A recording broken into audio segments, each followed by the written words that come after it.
Blanche-Neige, un conte des frères Grimm, lecture par Christophe Tabar. Il était une fois en plein hiver, quand les flocons descendaient du ciel comme des plumes et du duvet, une reine qui était assise et cousait devant une fenêtre qui avait un encadrement en bois d'ébène, noir et profond. Et tandis qu'elle cousait négligemment tout en regardant la belle neige au dehors, la reine se piqua le doigt avec son aiguille, et 3 petites gouttes de sang tombèrent sur la neige. C'était si beau, ce rouge sur la neige, qu'en le voyant la reine songea « Ah, si je pouvais avoir un enfant aussi blanc que la neige, aussi vermeil que le sang, et aussi noir de cheveux que l'ébène de cette fenêtre. » Bientôt après, elle eut une petite fille qui était blanche comme la neige, vermeille comme le sang, et noire de cheveux comme le bois d'ébène. Et Blanche-Neige fut son nom à cause de cela. Mais la reine mourut en la mettant au monde. Au bout d'1 an, le roi prit une autre femme qui était très belle, mais si fière et si orgueilleuse de sa beauté qu'elle ne pouvait supporter qu'une autre la surpassât. Elle possédait un miroir magique avec lequel elle parlait quand elle allait s'y contempler.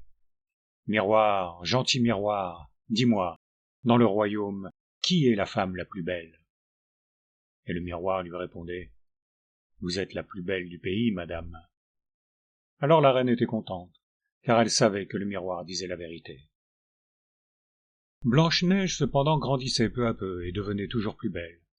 Et quand elle eut 7 ans, elle était belle comme le jour et bien plus belle que la reine elle-même.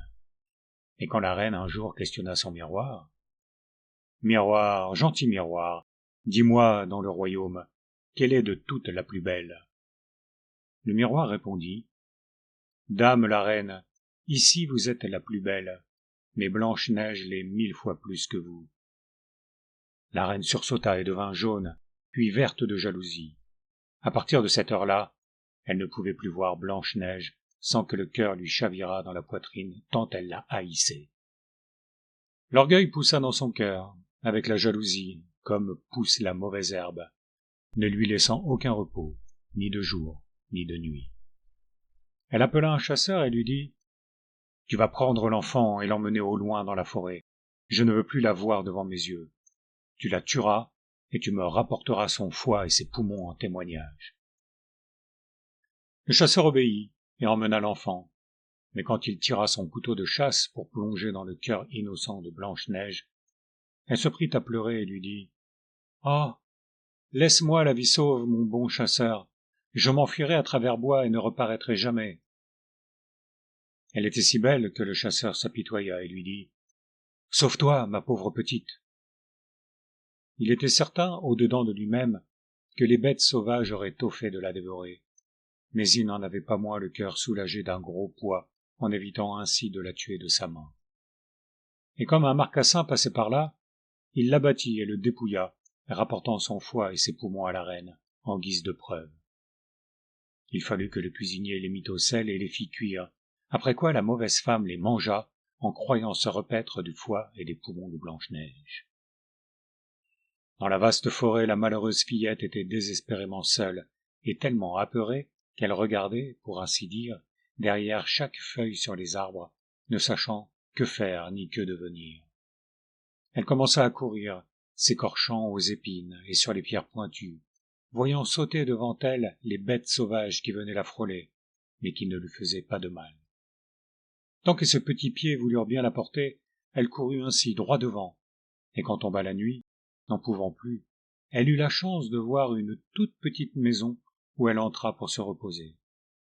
Tout était petit dans cette maison en miniature, mais si propre et si charmant que c'est impossible de le dire. Il y avait une petite table qui était déjà mise, avec sa nappe blanche, et 7 petites assiettes ayant chacune son couvert. Le petit couteau, la petite cuillère, la petite fourchette et le petit gobelet. 7 petits lits s'alignaient côte à côte le long du mur, bien faits, et tous avec de beaux draps blancs et frais. Blanche-Neige avait si grand faim et si terriblement soif qu'elle prit et mangea un petit peu dans chaque petite assiette, puis but une gorgée de vin dans chaque petit gobelet. À chaque place aussi, elle avait pris une bouchée de pain. Après, comme elle était si fatiguée, elle voulut se coucher, mais aucun des petits lits n'était à sa taille. Celui-ci était trop long, celui-là trop court, un autre trop étroit. Bref, elle les essaya tous, et le 7e, enfin, lui alla parfaitement. Elle y resta couchée, fit sa prière, et s'endormit.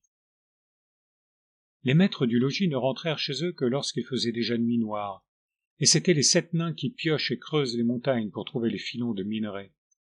Ils allumèrent leurs petites bougies et s'aperçurent, avec la lumière, que quelqu'un était entré chez eux, parce que tout n'était pas parfaitement en ordre ni exactement comme ils l'avaient laissé en partant. « Qui s'est assis sur ma chaise ?» demanda le premier. « Qui a mangé dans ma petite assiette ?» fit le second. « Qui a pris un morceau de mon petit pain ?» dit le troisième. « Qui m'a pris un peu de ma petite potée ?» s'étonna le quatrième. « Qui a sali ma petite fourchette ?» questionna le cinquième. « Qui s'est servi de mon petit couteau ?» interrogea le sixième. « Qui a bu dans mon petit gobelet ?» s'inquiéta le 7e enfin. Le premier, en regardant un peu partout autour de lui, vit alors qu'il y avait un creux dans son lit, et il s'exclama « Qui s'est allongé sur mon petit lit ?» Les 6 autres accoururent et s'écrièrent tous, les uns après les autres « Dans mon petit lit aussi, quelqu'un s'est couché !» Tous, sauf le 7e, toutefois, qui arriva devant son lit, et vit Blanche-Neige qui était couchée et qui dormait.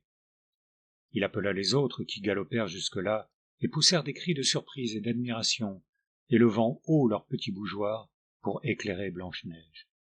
« Oh mon Dieu! Oh mon Dieu !» s'exclamaient-ils tous. « La belle enfant! Comme elle est mignonne! Comme elle est jolie !» Leur joie était si grande qu'ils ne voulurent pas la réveiller, et la laissèrent dormir dans le lit où elle était. Le 7e nain s'en alla dormir avec ses compagnons, 1 heure avec chacun, et la nuit fut passée. Au jour, quand Blanche-Neige se réveilla, elle eut grand-peur en voyant les 7 nains, mais ils se montrèrent très amicaux avec elle et lui demandèrent « Comment t'appelles-tu » ? « Je m'appelle Blanche-Neige, leur répondit-elle. « Comment es-tu venue dans notre maison » ? Elle leur raconta que sa marâtre avait voulu la faire mourir, mais que le chasseur lui avait laissé la vie sauve, et qu'elle avait couru toute la journée sans s'arrêter, jusqu'au moment qu'elle avait trouvé leur maisonnette. « Veux-tu prendre soin de notre ménage ?» lui demandèrent les nains. « Tu ferais la cuisine, les lits, la lessive, la couture, le tricot, et si tu tiens tout bien propre et bien en ordre, nous pourrions te garder avec nous, et tu ne manquerais de rien. »« Oh oui, de tout mon cœur !» dit Blanche-Neige. Et elle resta avec eux. Elle leur faisait le ménage et leur tenait la petite maison bien propre et bien en ordre, et les nains s'en allaient le matin chercher dans la montagne les minéraux et l'or. Ils ne revenaient qu'à la nuit, et il fallait alors que leur repas fût prêt. Toute la longue journée, Blanche-Neige restait seule, et les gentils petits nains l'avertirent prudemment et lui dirent « Tiens-toi bien sur tes gardes à cause de ta belle-mère. Elle ne tardera pas à savoir que tu es ici. Ne laisse donc entrer personne. » La reine, en effet, quand elle crut avoir mangé le foie et les poumons de Blanche-Neige, ne douta plus dans sa pensée d'être de nouveau la première et la plus belle du royaume. Elle s'en alla devant son miroir et lui parla. « Miroir, gentil miroir, dis-moi, dans le royaume, quelle est de toutes la plus belle ?» Alors le miroir répondit. « Dame la reine, ici vous êtes la plus belle, mais Blanche-Neige sur les monts, là-bas, chez les 7 nains, est plus belle que vous, et 1000 fois au moins. » Elle frémit, car elle savait que le miroir ne pouvait pas dire un mensonge, et elle sut ainsi que le chasseur l'avait trompée, et que Blanche-Neige vivait toujours. Alors elle se mit à réfléchir, et à réfléchir encore, au moyen de la supprimer, car si la reine n'était pas la plus belle de tout le pays, la jalousie la dévorait et ne la laissait pas en repos. Et pour finir, quand elle eut forgé quelque chose, elle se barbouilla le visage et se rendit méconnaissable en s'habillant comme une vieille colporteuse. « De beaux articles à vendre, rien que du beau je vends !» Blanche-Neige vint regarder à la fenêtre et cria « Bonjour, ma bonne dame, qu'est-ce que vous vendez ?»« Du bel article, du bon article, répondit-elle, du lacet de toutes les couleurs. » En même temps, elle en tirait un pour montrer, un beau lacet tressé de soie multicolore. Cette brave femme, pensa Blanche-Neige, je peux la laisser entrer. Elle déverrouilla et la fit entrer pour lui acheter le beau lacet multicolore qu'elle voulait mettre à son corset. « Mais, mon enfant, de quoi as-tu l'air » s'exclama la vieille. « Viens ici que je te lasse un peu proprement. » Blanche-Neige, sans méfiance, vint se placer devant la vieille et la laissa lui mettre le nouveau lacet. Mais la vieille passa si vite le lacet et le serra si fort que Blanche-Neige ne put plus respirer, suffoqua et tomba comme morte. « Et voilà pour la plus belle » ricana la vieille qui sortit précipitamment. Le soir venu, mais ce n'était pas bien longtemps après, les 7 nains rentrèrent à la maison. Quel ne fut pas leur effroi en voyant leur chère Blanche-Neige qui gisait sur le sol, inerte et immobile comme si elle était morte. Ils la redressèrent tout d'abord, et en voyant comme elle était sanglée dans son corset, ils se hâtèrent d'en couper le lacet. Le souffle lui revint petit à petit, et elle se ranima peu à peu. Lorsque les nains apprirent ce qui lui était arrivé, ils lui dirent « Cette vieille colporteuse n'était nulle autre que la maudite reine. À l'avenir, garde-toi bien et ne laisse entrer nul être vivant quand nous n'y sommes pas. » La méchante femme, de son côté, aussitôt rentrée chez elle, s'en alla devant son miroir et le questionna. « Miroir, gentil miroir, dis-moi, dans le royaume, quelle est de toutes la plus belle ?» Et le miroir répondit comme devant. « Dame la reine, ici vous êtes la plus belle, mais Blanche-Neige, sur les monts, là-bas, chez les 7 nains, est plus belle que vous, et 1000 fois au moins. » Son sang s'arrêta quand elle entendit ces paroles qui lui révélaient que Blanche-Neige, une fois encore, avait pu échapper à la mort. « À présent, pensa-t-elle, je vais composer quelque chose à quoi tu n'échapperas pas. » Recourant alors aux artifices des sorcières qu'elle connaissait bien, elle fabriqua un peigne empoisonné. Ensuite, elle se grima et s'habilla en vieille femme, mais avec un autre air que la fois précédente. Ainsi travestie, elle passa les 7 montagnes pour aller jusque chez les 7 nains, frappa à la porte et cria « Beaux articles à vendre, beaux articles !» Blanche-Neige regarda dehors et cria « Allez-vous-en plus loin, je ne dois laisser entrer personne dans la maison. » « Il n'est pas défendu de regarder, » répondit la fausse vieille, en tirant le peigne empoisonné pour le lui faire voir à travers la fenêtre. La petite le trouva si beau qu'elle ne put résister et qu'elle ouvrit la porte pour acheter le peigne à cette vieille femme. « Et à présent, laisse-moi faire, » lui dit la vieille, « je vais te peigner un peu comme il faut. » La pauvre Blanche-Neige, sans réfléchir, laissa faire la vieille, qui lui passa le peigne dans les cheveux. Mais à peine avait-elle commencé que le poison foudroya Blanche-Neige, qui tomba de tout son long et resta là, sans connaissance. « Et voilà pour toi, merveille de beauté !» ricana la vieille qui s'éloigna bien vite. Par bonheur, la nuit ne tarda pas à venir, et les 7 nains à rentrer. En voyant Blanche-Neige étendue sur le sol, ils pensèrent tout de suite à l'affreuse marâtre, cherchèrent ce qu'elle avait bien pu faire, et trouvèrent le peigne empoisonné. Dès qu'ils l'eurent ôté de ses cheveux, Blanche-Neige revint à elle et leur raconta ce qui lui était arrivé. De nouveau, ils la mirent en garde et lui recommandèrent de ne plus ouvrir jamais la porte à qui que ce soit. Quant à la reine, aussitôt de retour, elle alla s'asseoir devant son miroir et demanda « Miroir, gentil miroir, dis-moi dans le royaume quelle est de toutes la plus belle ?» Et le miroir répondit encore comme devant. « Dame la reine, ici vous êtes la plus belle, mais Blanche-Neige, sur les monts, là-bas, chez les 7 nains, est plus belle que vous, et 1000 fois encore. » Quand le miroir eut ainsi parlé, la reine trembla de rage et de fureur et s'écria « Il faut que Blanche-Neige meure, même si je dois y laisser ma vie. » Alors elle alla s'enfermer dans une chambre secrète où personne n'entrait jamais, et là, elle confectionna un terrible poison avec lequel elle fit une pomme empoisonnée. Mais alors, empoisonnée. Extérieurement, elle était très belle, bien blanche, avec des joues rouges, et si appétissante que nul ne pouvait la voir sans en avoir envie. Mais une seule bouchée, et c'était la mort. Lorsque ces préparatifs furent achevés avec la pomme, la reine se brunit la figure et se costuma en paysanne, puis se rendit chez les 7 nains en passant les 7 montagnes. Quand elle eut frappé à la porte, Blanche-Neige passa la tête par la fenêtre et lui dit « Je ne peux laisser entrer personne au monde, les 7 nains me l'ont défendu. »« Cela m'est égal, dit la paysanne, je saurai bien me débarrasser quand même de mes pommes. Tiens, je vais t'en donner une. »« Non merci, dit Blanche-Neige, je ne dois rien accepter non plus. »« Aurais-tu peur du poison, dit la paysanne. Regarde, je coupe la pomme en deux, la moitié rouge c'est pour toi, et la blanche, je la mange moi. » Parce que la pomme avait été faite si astucieusement que la moitié rouge était seule empoisonnée. Blanche-Neige avait grande envie de cette belle pomme, et quand elle vit la paysanne croquer à belles dents dans sa moitié de pomme, elle ne put pas résister et tendit le bras pour prendre l'autre moitié. Mais à peine la première bouchée fut-elle dans sa bouche, qu'elle tomba morte sur le plancher. La reine l'examina avec des regards cruels et partit d'un grand éclat de rire, en s'écriant cette fois avec satisfaction « Blanche comme neige, rouge comme sang, noire comme le bois d'ébène, ce coup-ci, les nains ne pourront plus te ranimer. » Et dès qu'elle fut devant son miroir, elle le questionna.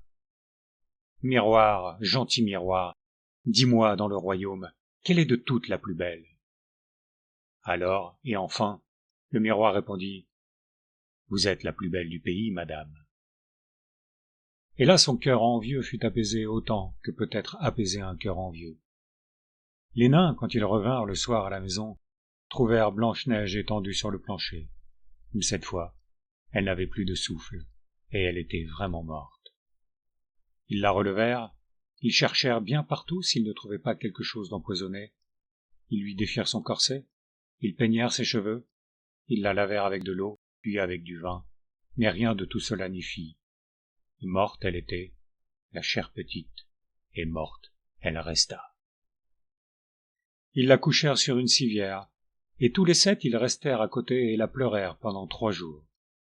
Puis ils pensèrent à l'enterrer, mais elle était encore aussi fraîche que si elle eût été vivante, et elle avait encore toutes ses couleurs et ses belles joues rouges. « Nous ne pouvons pas l'enfouir comme cela dans la terre noire, dirent-ils. » Alors, ils lui firent faire un cercueil de verre afin qu'on pût la voir de tous les côtés. Puis ils l'y couchèrent et écrivirent dessus son nom en lettres d'or, en grandes, belles lettres capitales, sous lesquelles ils écrivirent encore qu'elle était une princesse, fille de roi. Ensuite ils portèrent le cercueil en haut de la montagne, et depuis ce moment-là il y eut toujours l'un des 7 nains qui resta pour la garder. Et les bêtes y venaient aussi et pleuraient Blanche-Neige. D'abord ce fut une chouette, puis un corbeau, et une colombe en dernier. Longtemps, longtemps Blanche-Neige resta là, dans son cercueil de verre, sans changer du tout. Le temps passa et passa, mais elle était toujours aussi fraîche, aussi blanche que neige, aussi vermeille que le sang, aussi noire de cheveux que l'ébène poli, et elle avait l'air de dormir. Et puis un jour il arriva qu'un prince, qui s'était égaré dans la forêt, passa la nuit dans la maison des nains. Il vit sur la montagne le cercueil dans lequel était exposée Blanche-Neige, qu'il admira beaucoup, et il lut aussi ce qui était écrit dessus en grandes lettres d'or. Alors il dit aux nains, « Laissez-moi emporter le cercueil, je vous donnerai en échange ce que vous voudrez. »« Pour tout l'or du monde, tu ne pourras nous l'acheter, répondirent-ils. »« Alors donnez-le-moi, reprit le prince, parce que je ne puis pas vivre sans admirer Blanche-Neige, et je la traiterai et la vénérerai comme ma bien-aimée, comme ce que j'ai de plus cher au monde. » Les bons nains, en entendant ces paroles, s'émurent de compassion pour lui, et lui donnèrent le cercueil. Le prince le fit prendre par ses serviteurs, qui le chargèrent sur leurs épaules, et l'emportèrent. Mais voilà qu'ils trébuchèrent contre une racine en la portant, et la secousse fit rendre à Blanche-Neige le morceau de pomme qui lui était resté dans le gosier. Ainsi libérée, elle ouvrit les yeux, soulevant le couvercle de verre, et se redressa, ayant retrouvé la vie. « Oh mon Dieu, mais où suis-je » s'exclama-t-elle. « Tu es près de moi » lui répondit le prince tout heureux, avant de lui raconter ce qui s'était passé. Puis il dit « Je t'aime, et tu m'es plus cher que tout au monde. Viens, accompagne-moi au château de mon père, tu seras mon épouse. » Alors Blanche-Neige se prit de lui et elle l'accompagna, et leurs noces furent célébrées dans la magnificence et la somptuosité. Mais à ce grand mariage princier, La reine terrible et maudite marâtre de Blanche-Neige fut invitée aussi, et quand elle se fut richement habillée et parée, elle alla devant son miroir pour lui poser sa question. « Miroir, gentil miroir, dis-moi dans le royaume qui est la femme la plus belle. » Et le miroir lui répondit, « Dame la reine, ici vous êtes la plus belle, mais la nouvelle reine est 1000 fois plus belle. » Un juron échappa à l'horrible femme qui fut prise d'effroi, d'un tel effroi qu'elle ne savait plus que devenir.